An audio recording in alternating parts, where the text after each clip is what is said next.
اعوذ باللہ من الشیطان الرجیم، بسم اللہ الرحمن الرحیم۔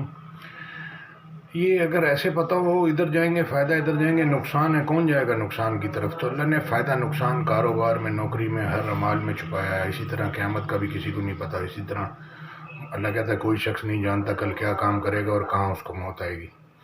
آیت سنتے ہیں، اعوذ باللہ من الشیطان الرجیم۔ ہارٹ کے بائی پاس سے بچنا ہے تو دل میں سے کینہ بغض نکالیں، حسد نکالیں، قرآن سنیں، یہ دلوں کی شفا ہے، ہر مرض کا علاج ہے۔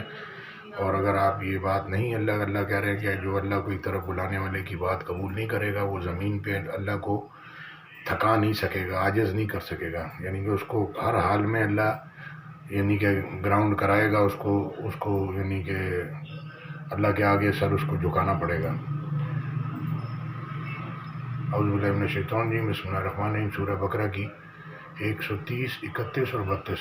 ومن يرغب عن ملة إبراهيم إلا من سفه نفسه ولقد اصطفيناه في الدنيا وإنه في الآخرة لمن الصالحين إذ قال له ربه أسلم قال أسلمت لرب العالمين ووصى بها إبراهيم بنيه ويعقوب يا بني إن الله اصطفى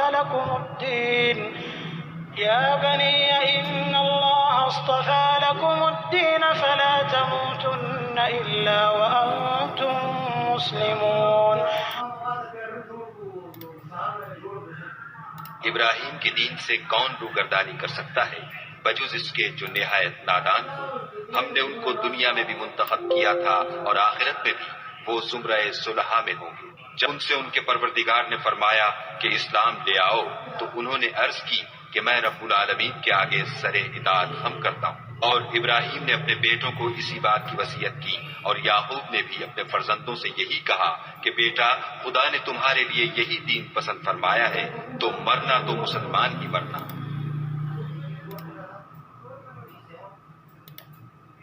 And who would be averse to the religion of Abraham except one who makes a fool of himself? And we had chosen him in this world, and indeed he in the hereafter will be among the righteous. When his Lord said to him, "Submit," he said, "I have submitted in Islam to the Lord of the worlds." And Abraham instructed his sons to do the same, and so did Jacob, saying, "O my sons, indeed Allah has chosen you for this religion. So do not die except while you are Muslims." تو یہ اللہ کی bاتیں ہیں، اللہ کی باتیں ہمیشہ اوپر ہوں گی اور اس کو کوئی بدلی کرنے والا نہیں، اور اللہ کی باتیں سچائی اور انصاف میں پوری ہیں۔ لوگوں کی باتیں ان کا حساب یہ ہے کہ اپنا حساب کرتے ہیں اپنی فیملی کا، بس اپنی پارٹی کا۔ پوری دنیا، پورا قرآن سب آدم کی اولاد ہیں، حضرت آدم علیہ السلام کی اولاد ہیں۔ اللہ نے دین اسلام پسند کیا ہے اور کوئی فرقہ نہیں، ایک اللہ کہتا ہے تم حقیقت میں ایک جماعت ہو۔ جزاک اللہ خیر۔ السلام علیکم ورحمۃ اللہ۔ رمضان آ رہا ہے، پوری دنیا کے لیے دعا کریں، اپنے لیے، اپنے بچوں کے لیے، آنے والی نسلوں کے لیے، اور جو لوگ دنیا سے گزر گئے ان کے لیے، سب کو یاد رکھیں۔ اور یہ یتیموں، محتاجوں، مسکینوں کی، مسافروں کی مدد کرنی ہے۔ یہ مسجدیں ساری پرائیویٹ چندے پہ چل رہی ہیں، گورنمنٹ کو چاہیے کہ دین اسلام کی مدد کرے، تو اللہ کہتا ہے کہ اگر تم اللہ کے دین کی مدد کرو گے تو وہ ملک میں تمہارے پاؤں جما دے گا اور تم کو مضبوط کر دے گا۔